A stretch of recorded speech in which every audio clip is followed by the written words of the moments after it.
Խոսափողի մոտ Աթիրա Իսրաֆիլն է։ Այժմ ձեր ուշադրության ենք ներկայացնում լուրեր Ադրբեջանից։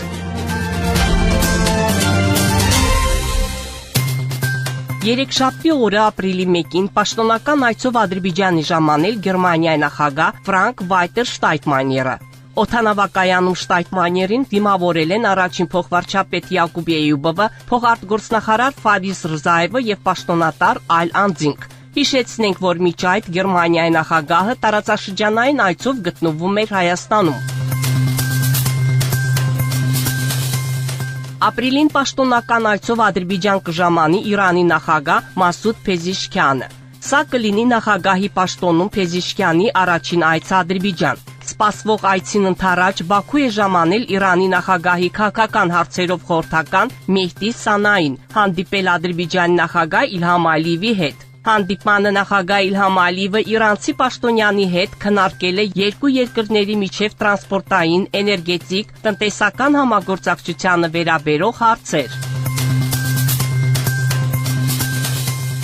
Ադրբեջանի նախագահի օգնական Հիկմեթ Հաջիևը Բաքվում հանդիպել է Իրանի նախագահի քաղաքական հարցերով խորհրդական Մեհդի Սանայիի հետ։ Հանդիպմանը մտքեր են փոխանակվել Ադրբեջանի եւ Իրանի միջև երկկողմ քաղաքական հարաբերությունների շուրջ երկու երկրների նախագահների առաջադրանքներին համապատասխան։ Բացի այդ, Հիկմեթ Հաջիևը ու Մեհդի Սանային քննարկել են երկկողմ հետաքրքրություն ներկայացնող միջազգային եւ տարածաշրջանային հարցեր։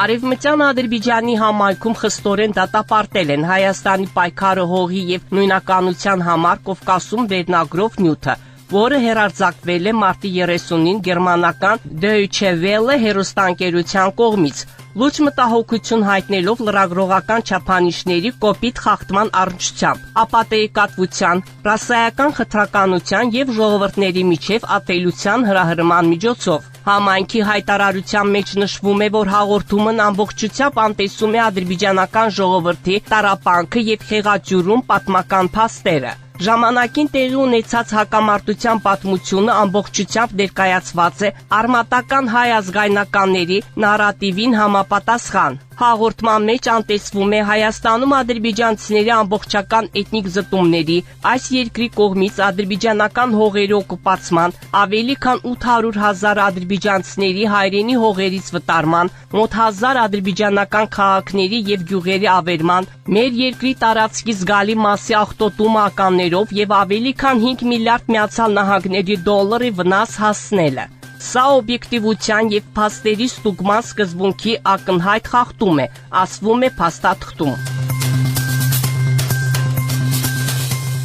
Շատ լավ նորություն է, որ համաձայնագիրը վերջնական տեսքի է բերվել։ Մեր կարծիքով, որքան շուտ ստորագրվի այդ փաստաթուղթը, այդքան լավ կլինի երկու երկրների, ինչպես նաեւ ամբողջ տարածաշրջանի համար։ Շատ արյունահեղություն, ատելություն եւ պատերազմ ենք տեսել տարածաշրջանում։ Ժամանակն է վերջ տալ դրան։ Այս մասին Հայաստանի հանրային հեռուստաընկերության հետ հարցազրույցում ասել է Իրանի փոխարտգործնախարար Մաջիդ Թախտ Ռավանչին, պատասխանելով հարցին, թե ինչպես է Թեհրանը գնահատում Հայաստանի եւ Ադրբեջանի միջև խաղաղության պայմանագրի տեքստի շուրջ համաձայնությունը։ Հավատացած ենք, որ հարկավոր է կենտրոնանալ այն հնարավորությունների վրա, որոնք կբացվեն ոչ միայն Հայաստանի եւ Ադրբեջանի, այլև ամբողջ տարածաշրջանի համար, ասել է Ռավանչին։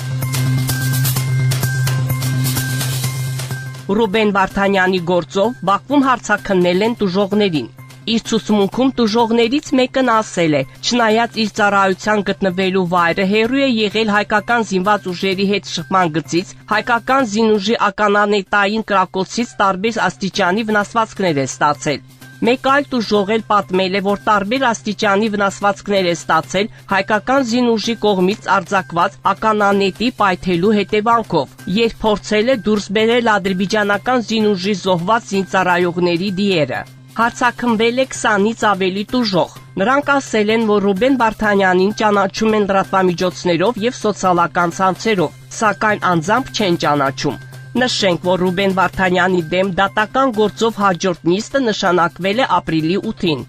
Դուք Բաքվից լսեցիք Ադրբեջանի ձայնը միջազգային ռադիոկայանի հայկական ծառայության վերջին լուրերը։ Մեր ունկնդիրներին հիշեցնում ենք, որ դուք հնարավորություն ունեք ձեր հարցերն ու առաջարկություններն ուղարկել մեր էլեկտրոնային փոստարկղ azradio@arm.mail.ru Մեկ անգամ եւս կրկնում ենք մեր հասցեն azradio@arm.mail.ru Սպասում ենք ձեր նամակների։